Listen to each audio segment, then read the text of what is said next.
Hey everybody, this is Jim at SP500chart.com. It is after the close on September 18th, 2012, and we're going to use some time-honored techniques to try to understand these modern markets. But before we do so, need to remind you, as always, that the website and this video are for educational purposes only. Nothing stated at the site or in this video is intended to be used as investment advice. Look, if you want to factor these things into your own thought process, that's great. But you do so at your own risk, because while I can draw lines on charts, you have to draw your own conclusions from your own research and make investment decisions that are suitable for your personal financial situation. I'm not a licensed financial professional. I'm just a guy that draws lines on charts. So let's take a look. Well, to be sure, nothing momentous today. But one thing I did notice is that our little funny-looking potential pattern up here that occurred over the top of this rising green resistance line, when we extend that entire trading day's trend lines down, we got a bounce today. Even though the market opened weak, we stayed over this line, and we are currently looking like we're about ready to come up on this little green line, light green line right here. And what's interesting about this is, let's back off to a 30-minute chart. Tell you what, an hourly chart will do it better. Is we're looking at these two green lines as potential indications of a channel. Now, I know we dipped below down here on the week of the 23rd, but we've got so many touches that happened other than this week. I'm willing to forego this, say that was a little out of range, that this really represents our channel. So with these lines in mind, when we go back in and look at it on a 30-minute chart, you can see that we are just underneath this top line, having broken out of it late last week.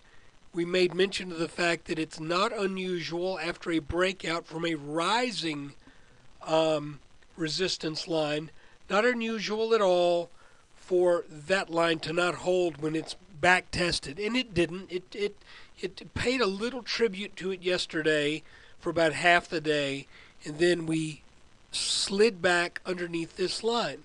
The question is, are we going to continue to slide down to test some support, at least in the low 1430s, 1420s? This could be put off for a while. But for right now, the line that I'm watching, as I've mentioned over the past few videos, is this line right here. I think it's that simple. You look at that line. When that line breaks, then you have to consider that that is a signal for a downward trend that would probably end up taking the S&P back down to the low 1300s. Okay? I can see a move back into this area right here, because if we take out this green line, then we would probably encounter a bounce here at 1398. But you know, it's funny.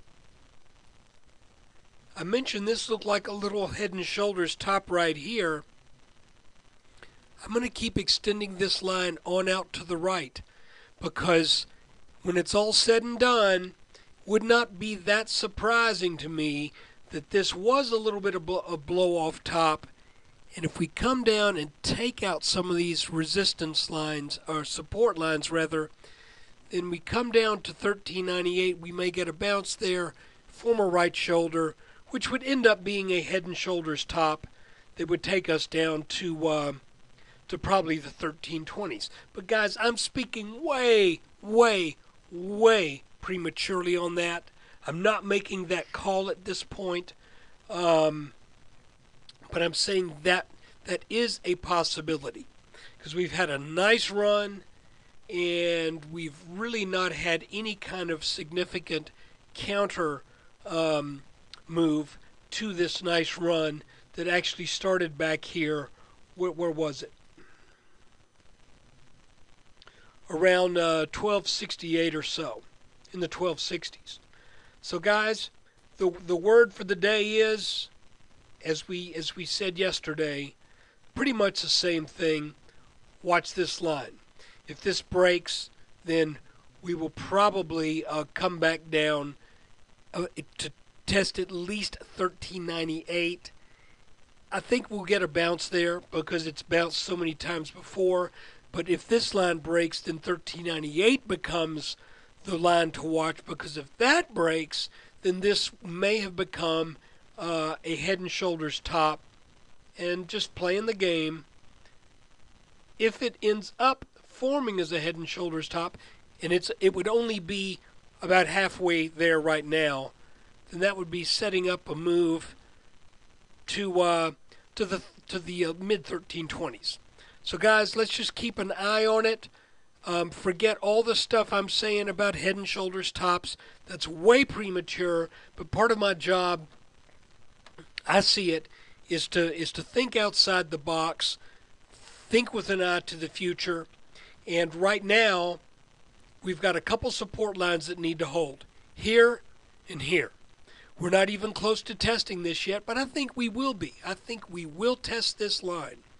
And so guys, that is the video for today. There really was pretty much an uneventful day, other than for the fact that we saw this little pattern right here kind of get paid some respect. But let's see. This may be looking a little saucer-like maybe it wants to come back up to this line and test it. But again, if we break this top line, I'm not saying that that's really anything that technically significant, because this is a rising trend line. Broken rising trend lines tend to happen near the ends of moves. Okay? So, guys, take care. Thanks for watching, and if you're a subscriber, an extra dose of thanks for you.